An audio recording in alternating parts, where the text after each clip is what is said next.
ए थप थुलता पंडित जी थूत दिलन दाले ए पंडित जी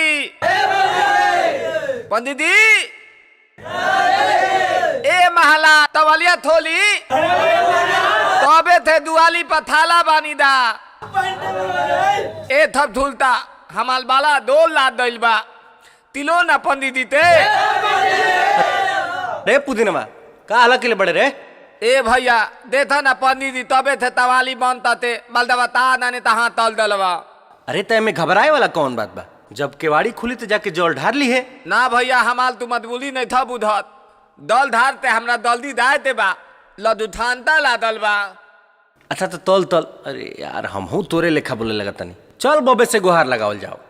हाँ तल तल कि दरसनमा करब ना हम दरसनमा करब ना कि भोले बाबा हो भोले बाबा ए भोले बाबा खोला ना हो के बड़िया हम दरसनमा करब ना हे भोले बाबा खोला ना हो के बड़िया हम दरसनमा करब ना दल धनवा करब ना हम दल धनवा करब ना दल धनवा करब ना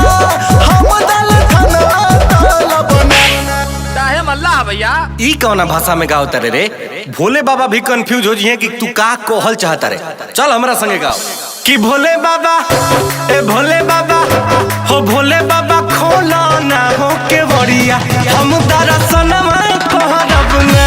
ए भोले बाबा खोला ना हो के बड़िया हम दरसनमा करब ना।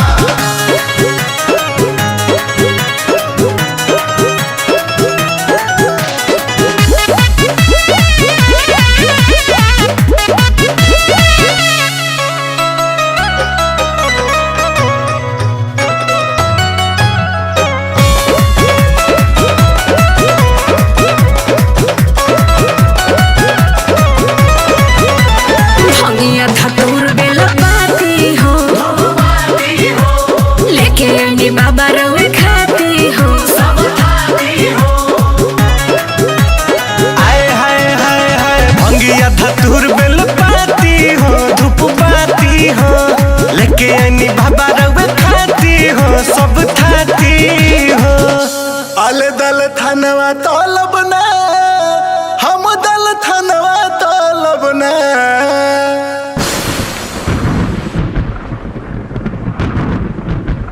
अरे कहना क्या चाहते हो इती होली अरे भोले बाबा होन रे कि भोले बाबा ए भोले बाबा हो